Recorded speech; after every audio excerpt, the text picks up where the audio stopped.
Hello, everyone, and welcome to today's webinar. Learn the oHFM standard, the world's first open standard for FPGA system on modules. My name is Divya, and I'm working as a senior marketing executive at iWave. I'll be your moderator for today's session. First of all, I thank you all for taking the time to join us today.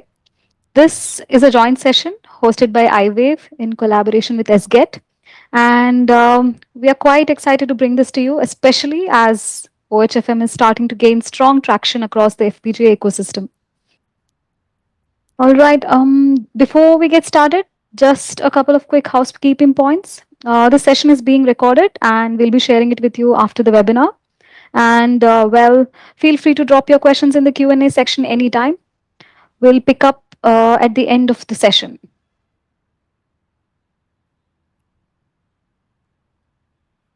Okay, so let me quickly walk you through what we have lined up for today. We'll start with a quick introduction to SGeT and the role they play in defining open standards. Then we'll move into the understanding of what oHFM standard is, and from there we'll go a bit deeper into its variants, features, and key differences, including both the connector-based and solderable versions. After that, we'll talk about the key benefits of oHFM and also share some practical guidelines on how to choose the right standard to future-proof your design. We'll then showcase iWave's oHFM product roadmap and also walk you through a real-world customer success story. And yeah, towards the end, we'll be opening for the Q&A session. I think with that, let us dive in without any further ado. Over to you, Ansgar. Please take control. Thank you, Divya. So,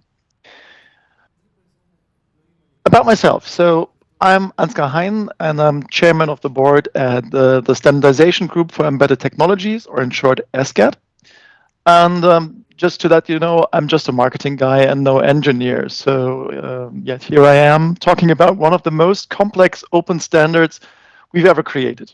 I'll be honest, the first time I sat in an FPGA working group, I felt like I'd landed in another galaxy.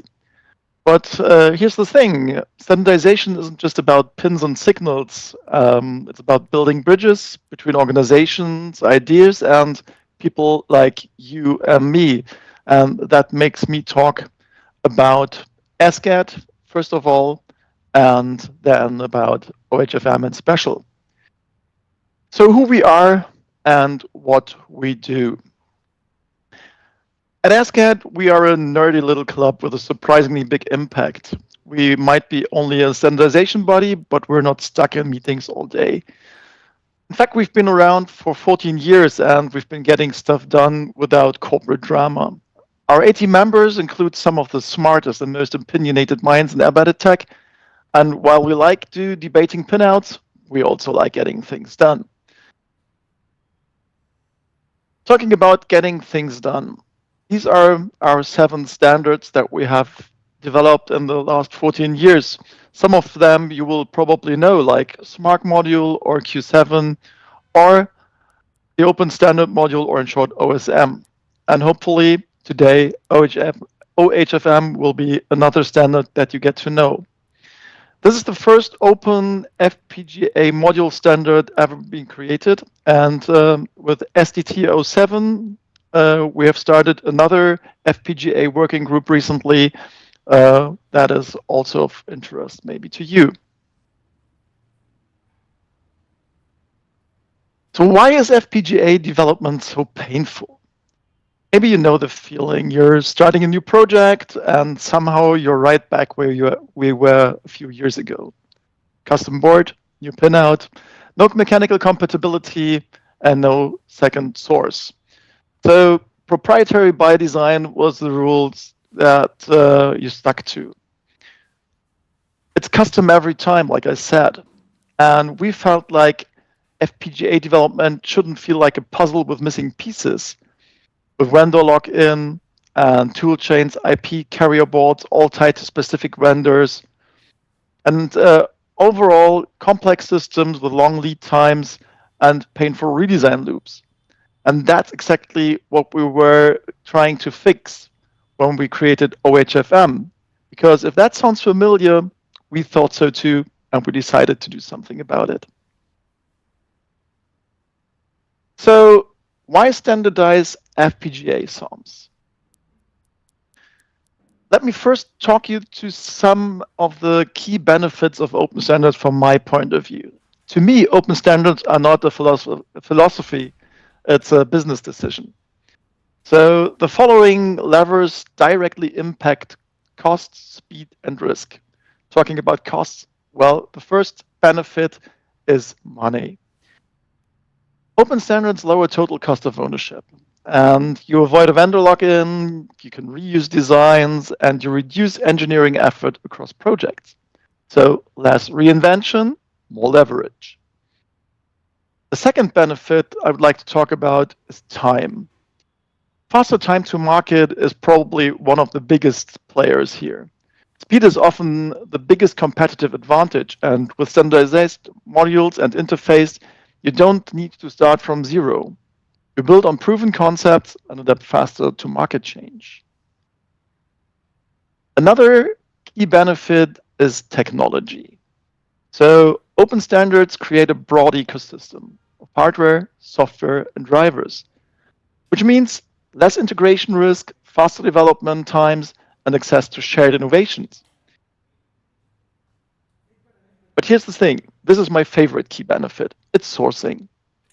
This is about risk management. Second sourcing has become crucial, not only with the COVID crisis and other problems arising from worldwide markets. This gives you negotiation power, supply chain resilience, and long-term planning security. And talking about long-term, longevity is probably something that we as SGeT are very proud of, because if you look at SMART, which has been in place for more than 14 years, then you know that technology evolves. Your system should not break because of that. And open standards enable continuous development and upgrades without redesigning everything. Protect your investment over time. Or in short, open standards turn technology decisions into scalable, controllable business models. And that is exactly what oHFM is about. I would like you to meet oHFM, the Open Harmonized FPGA Module standard. I'm not going to walk you through the details, I'll leave that to Sheik later on, but I want to introduce you to the concept. As we always said, it's the first open FPGA standard.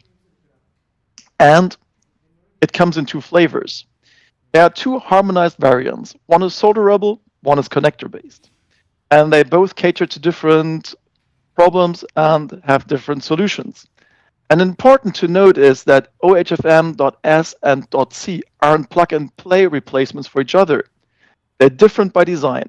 One is solders, one is connector-based, but they follow the same thinking.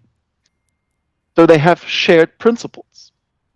If you understand one, you understand the other. And that's the point of a good standard.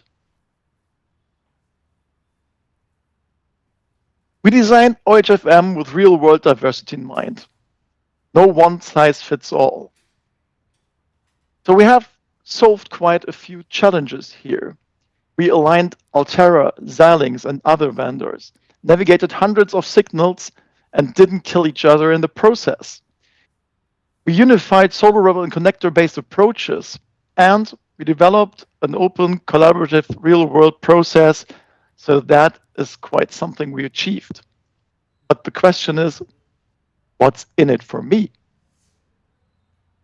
But before we get to the point, what's in it for you, let me quickly guide you to the roadmap. So what's up next in oHFM? The first thing we will do after the standard that has been released in January will be the design guide.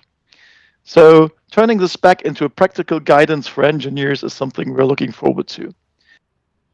A little bit further down the road, reference designs that are already in the work and first implementations are emerging, as you will see from what Sheik is going to show you from iWave in a few minutes. Also, early modules that have been in place, and Sheik will show you applications from iWave. But one of the most important steps will be the software ecosystem. And that is not a simple task. But oHFM will tackle it as the standard evolves. oHFM is meant to grow, and we're just getting started. So this is the evolution that we're talking about, and we will need your input and feedback to improve our standards. And having that said, this is the perfect moment to hand over to Mr. Sheik Abdullah from iWave. He's the chairman of our SGT 06 for oHFM, and he's the best person to walk you through the technical details of oHFM. I'll hand over to you, Sheik.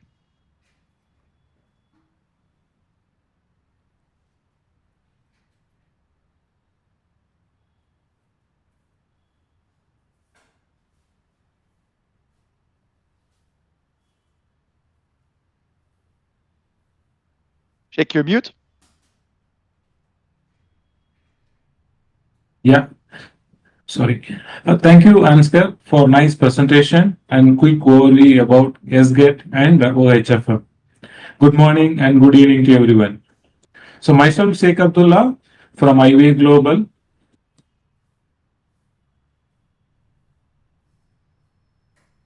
So why oHFM? There are several specifications available for ARM, like SMARC, OSM, Q7 from SGeT, and similarly for x86, COM-HPC and COM-Express, and even FPGA-oriented modules designed for specific application, for example, PCI Express or PXIe, XMC, VPX. So, however, none of the existing standards or specification fully address the unique requirements of FPGAs, as they are not explicitly defined with FPGA specific needs in mind. So even iWave's first FPGA-based system on module was designed using the Q7 format, but it failed to meet industry requirements.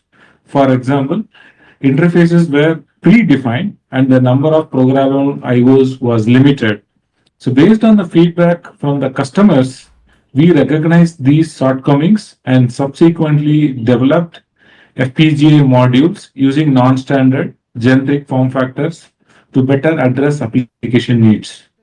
Today, everyone has FPGA system on module in their own form factor, and there is no common standard defined for FPGA SOM like ARM or x86 devices. So oHFM standard introduced to address the same. So oHFM solves several critical challenges in modern hardware design by providing a standardized footprint that ensures consistency across different modules and platforms. This also eliminates vendor lock-in, giving designers the freedom to choose and switch between suppliers without being tied to proprietary ecosystems. So they also establish a clear upgrade path, allowing seamless transition to more advanced solution as performance needs evolve. So by fostering ecosystem establishment, oHFM encourage collaboration, compatibility, and innovation across the industry. Finally, they enables cost optimization by reducing redesign efforts, seamless integration, and maximizing reuse of existing infrastructure, making them a practical and future-ready choice for scalable designs. So FPGA communities are trusting in oHFM. The oHFM standard was created through open collaboration led by SGeT, bringing together the whole FPGA community from the silicon vendors, module makers, system integrators, and researchers and universities. As more companies working with leading FPGA platforms joined in, interest grew quickly. This collective efforts built strong momentum with the developers and the ecosystem partners recognizing the value of a common standard and driving it forward together.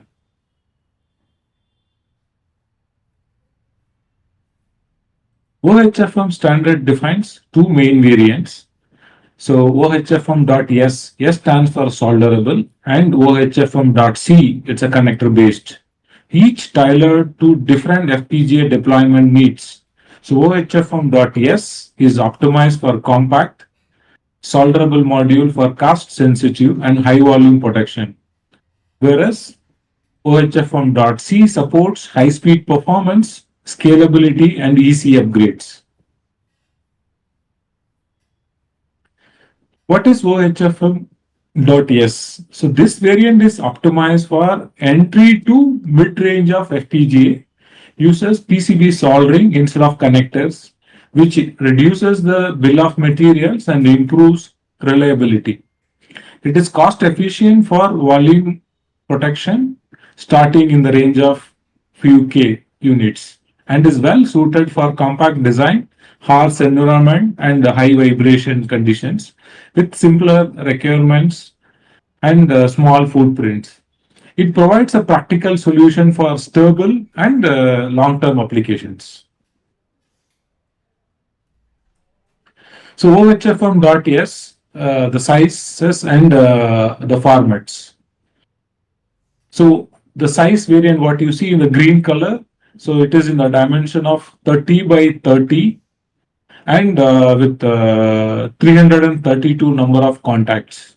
The next one is the size M, so which is 30 by 45 mm with 476 contacts. And third one is the size L, which is 45 by 45 mm in size with 662 pin contacts. And the last one is that the extra large XL size, which is 75 by 60 in size with 875 IOs. So the oHFM.c standard defines multiple sizes from the size small, medium, large, extra large with fixed mechanical dimension for each category. It establishes standardized high-speed connector pin mapping, specifying the required power rails and outlines a clear I/O banking structure, ensuring consistency and interoperability across FPGA modules. So here you can see that there are two types of connectors used in oHFM.c form factor. So one is the Samtech ADM6 series connector, what is used in the size S1, S as well as M. It supports data rate up to 64 Gbps PAM4 signaling. And the second connector, what is supported in size L and XL, it supports data rate up to 112 Gbps PAM4 signal.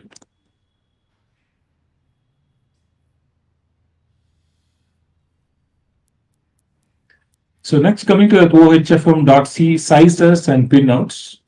So it starts with S1. So S1 indicates the size S, what you see in the green color, with single connector, because there are many devices comes with a less number of IOs.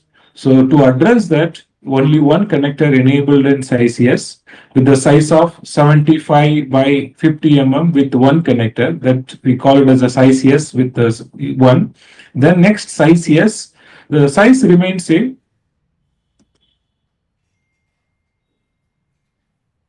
The size remains same.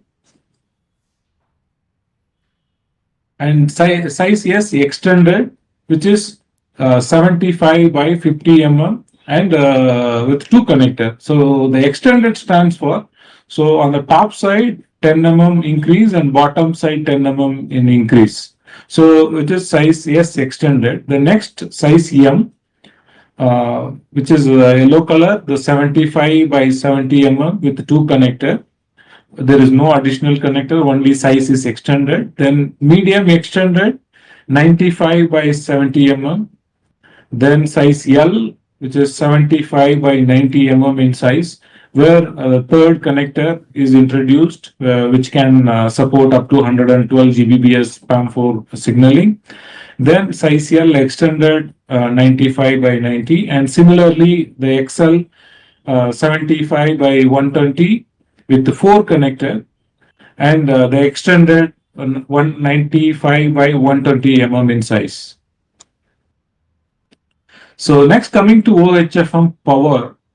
So oHFM.s, the module voltage input is 5 voltage with the maximum current up to 10 amps considering 0.5 amps per contact, which is total wattage up to 50 watt. Then oHFM.c, so 12-volt module voltage input of 32 amps current. So total up to 384 watt.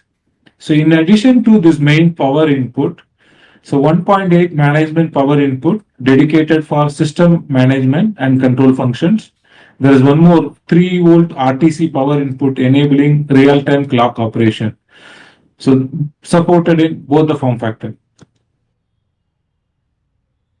So next, oHFM IO banks. So oHFM standard organizes signals into different groups, similar to FPGA devices such as CPU or processor IO, FPGA IOs, the wide voltage IO, then high speed or high performance IO, SerDes IO, and RF IO banks.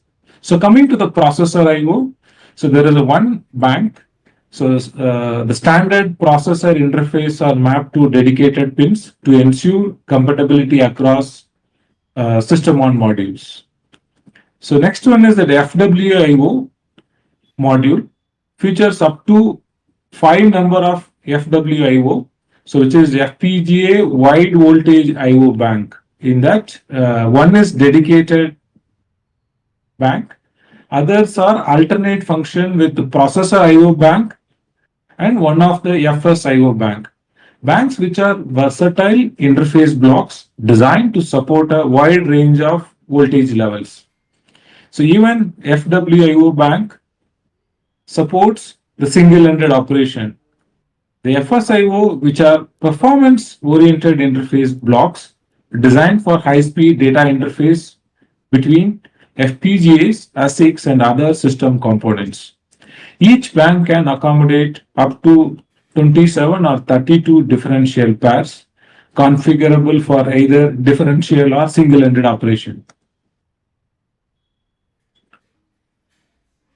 The transceiver IO bank, the single low-speed transceiver bank consists of 4 channel, supports data rate up to 64 Gbps PAM4 signaling, mapped to dedicated SerDes protocols like PCI Express, USB DisplayPort, and Ethernet, mainly for SoC FPGAs.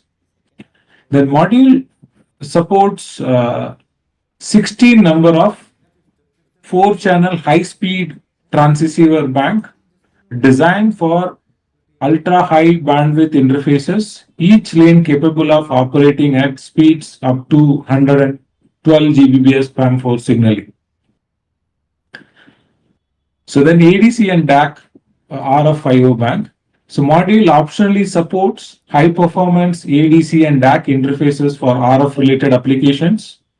And this is supported only in oHFM.c. So these ADC and DAC sections of module is made available by multiplexing them with a high-speed transceiver bank.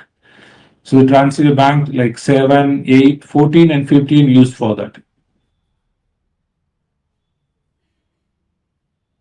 So oHFM solderable versus connector based. Module selection depends on power budget, target FPGA, target applications, and environment, as well as volume. These are the main deciding factors to choose solderable versus connector based module. So now coming to the oHFM.s solderable harmonized FPGA module, it is mainly for entry to mid-range of FPGA and cost sensitive and compact designs where high volume based product and for a harsh environment. And coming to the connector based modules, it is suited for mid to high end FPGAs. It's a highly performance oriented, so prototype and quick evaluation, and then go for a production EC migration. This supports the module replacement and the EC upgrades. So it is suited for low to medium kind of complexity and applications. So what are the challenges addressed in oHFM? The standard was developed to support different types of FPGAs, including the FPGA SoC FPGA, which is a CPU plus FPGA, and the RF or direct RF FPGAs like CPU FPGA and integrated ADC and DAC. Then FPGA device dimension range from approximately like 10 by 10 mm to the largest up to 55 by 55 mm in size. Then it addresses FPGA resources with multi-million logic cells or gates. With support from Samtech and other core team members, we selected a right connector to achieve FPGA SerDes speeds of up to 112 Gbps using PAM4 signaling. Then coming to that, the high speed performance IO banks and high voltage or wide voltage IO support for a broader range of high speed interfaces up to multi Gbps protocols and IO voltage level up to the 3.3 volt. So then last, the increasing power consumption due to FPGA complexity is also addressed, having enough power pins with sufficient grounds and also addressing the signal integrity. So key benefits of oHFM.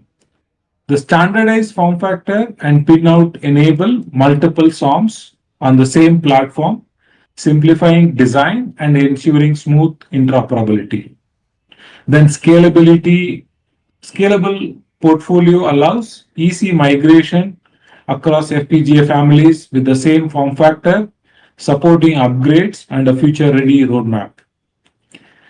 Reduce development time and cost by minimizing carrier board redesign and testing, lowering NRE expenses.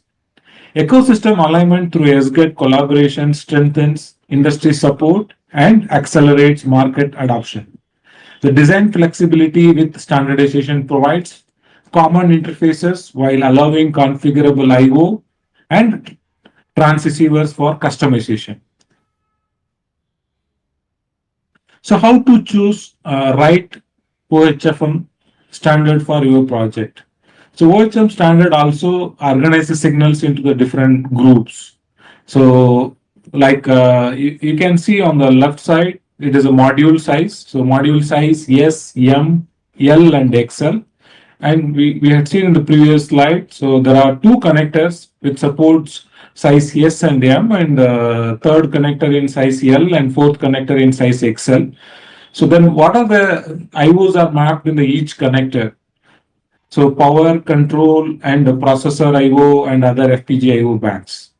So now coming to the power, so there are 12 contacts supported on the size S on the first connector. So which can support up to 192 watt power on the size S1. The second set of 12 power inputs are connected to the second connector. So that is 12 plus 12. So with that, we can achieve up to 384 watt power from the size S and above. So next is the control signals, which is mainly for the reset and power sequencing and JTAG and other signals. So then next coming to the FWIO, which is the high wide voltage IO bank, mainly a single-ended signals, a dedicated one. So then coming to the processor IO or the wide voltage IO, so where dedicated processor interfaces like USB, Ethernet and other serial communication CAN, so all are mapped to that. So the next is that the high speed or performance IO bank. So there are 5 banks are available, which is mapped to all the connectors, distributed to all the connectors. So then the low speed transceiver IO bank, which is mainly for SoC FPGAs, where the PCI Express, Ethernet, DisplayPort, the dedicated predefined protocols are supported on low speed SerDes. Then coming to that high speed SerDes IO bank, so that is enabled in second connector, third and fourth. The high speed SerDes supported in second connector can support up to 64 Gbps PAM4 signaling And the high-speed SerDes on the third and fourth connector can support up to 112 Gbps PAM4 signaling.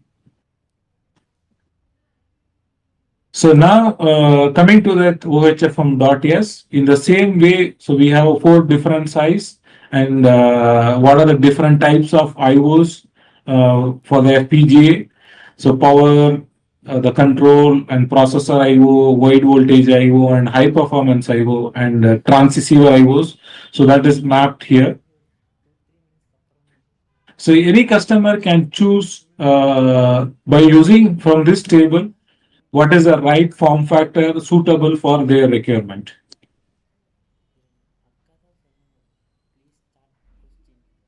So iWave introduced world first oHFM.c sizes SOM based on AMD RTX Ultra Scale Plus FPGA.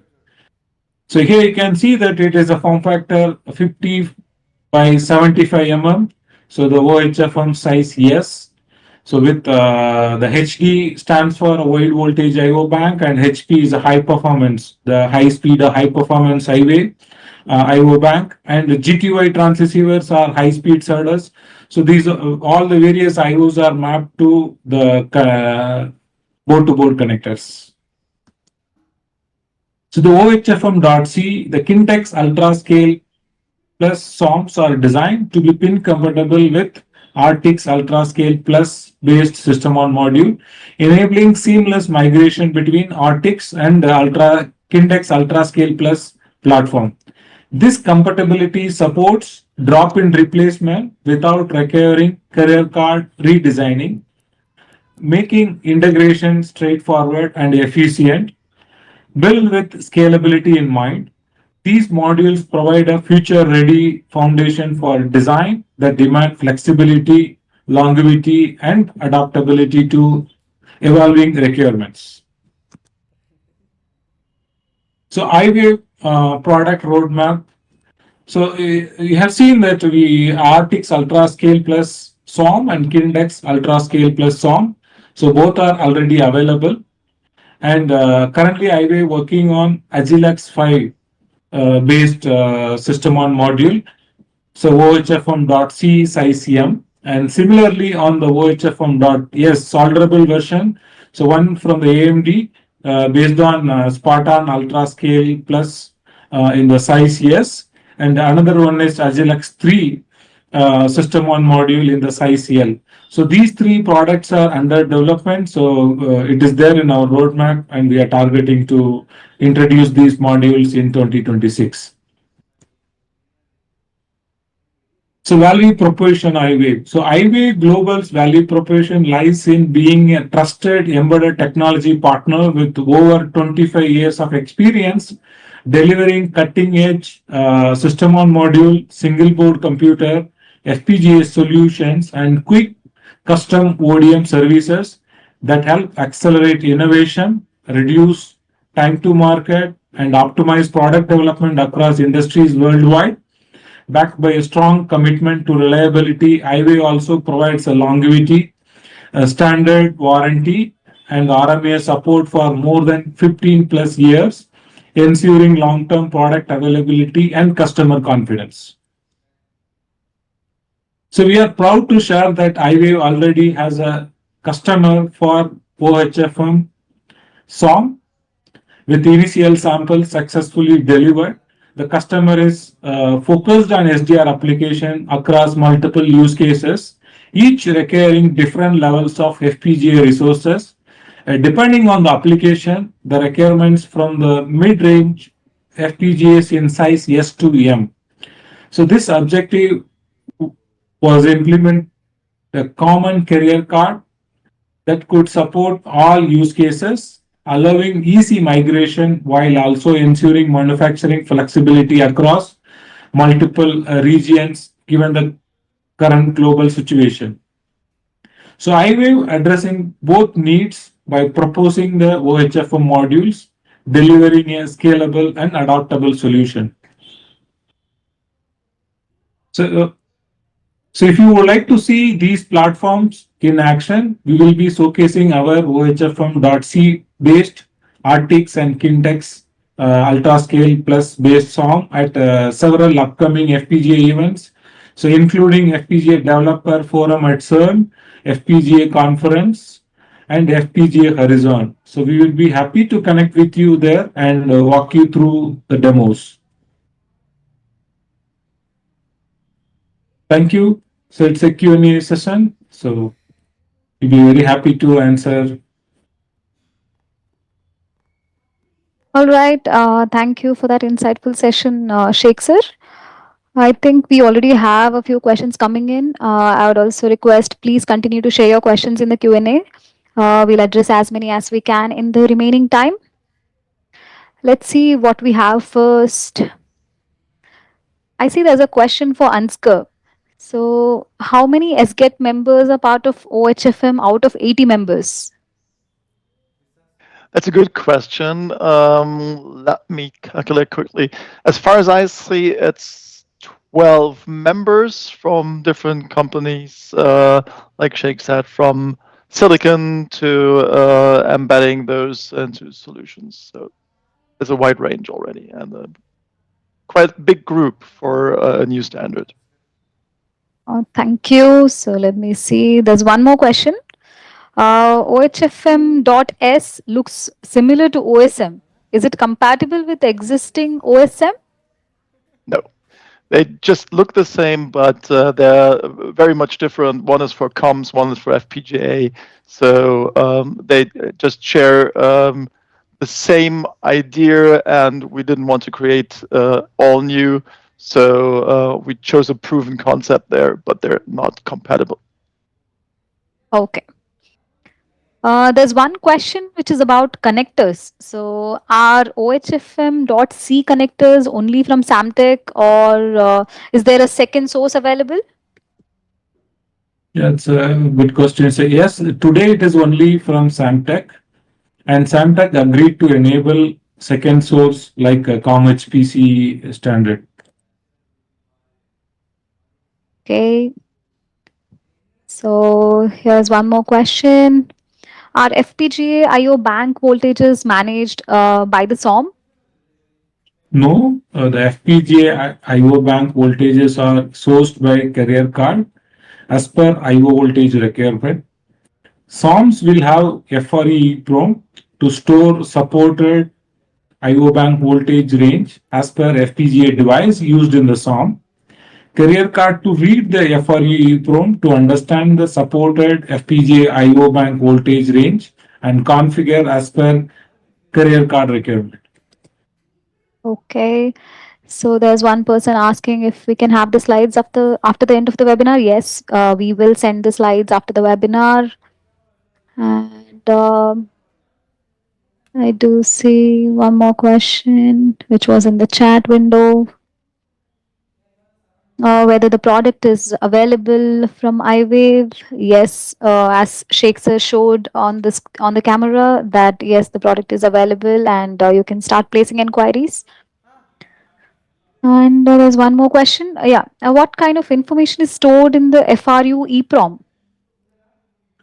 So FRE EEPROM contains two different information. One is oHFM SOM identification information, like the SOM manufacturer, model number, and the SKU part, revision, serial number, manufacturing date, and etc.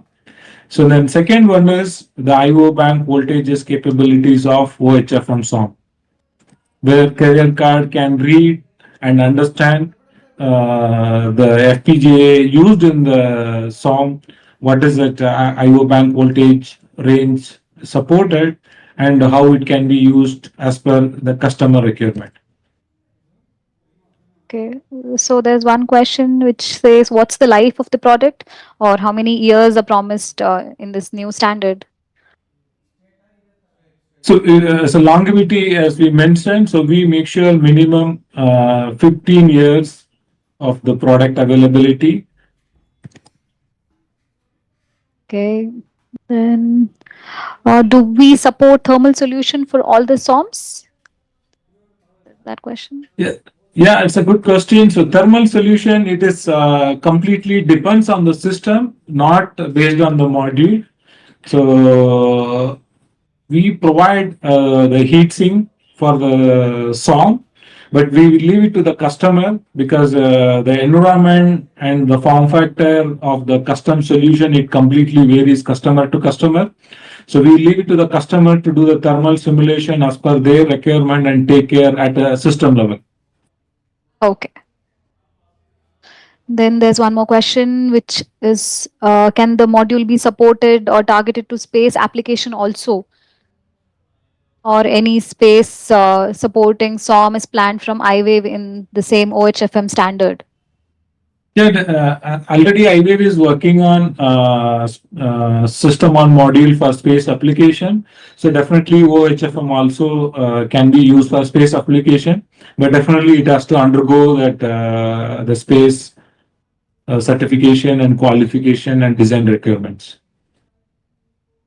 Okay. Any plans for Versal Gen 2 on oHFM? Yeah, it goes good question. It is there in our roadmap, but this year we already introduced Artix and Kindex Ultra Scale Plus, and from AMD Spartan Ultra Scale Plus. Versal Gen 2, it is there in roadmap. Anyway, we will discuss internally and get back to you that the availability and when it can be supported. Yes, just to let you know, Versal Gen 2, we already have it in iWave proprietary standard form factor. So, yes, if that is something which interests, then please feel free to drop an inquiry to us. Um, I think we are just having 2 minutes left. I think, yeah, all right. So we're just about at the end of our scheduled time. Maybe I can just quickly wrap up. There The is one questions more. which are, yeah, I think for the questions which are unanswered, I'll definitely try to reach out offline and then answer for all the questions. We really hope the session gave you a clear understanding of how maybe oHFM standard is enabling more scalable, flexible, and future-ready FPGA SOM designs. And also, before we wrap up, just a quick note: we do have an upcoming webinar in collaboration with Samtech. In that session, we'll go a bit deeper into the connectivity side of things, including high-speed interfaces, what are the connector considerations, and what kind of challenges around signal integrity and bandwidth, and how to take care of that. So yeah, if that's something you're interested in, definitely keep an eye out for it. Our team will reach out with a registration link, and then please do sign in. I think, yeah, all right. Thanks again for everyone for joining us today, and I hope you found it useful. For any questions, please do reach out to the ID which is posted in the chat window, which goes like mktg@iwaveglobal.com, and you can also see it on the screen. So, for more inquiries or questions, do not hesitate to reach us. Our team is definitely ready to help you out.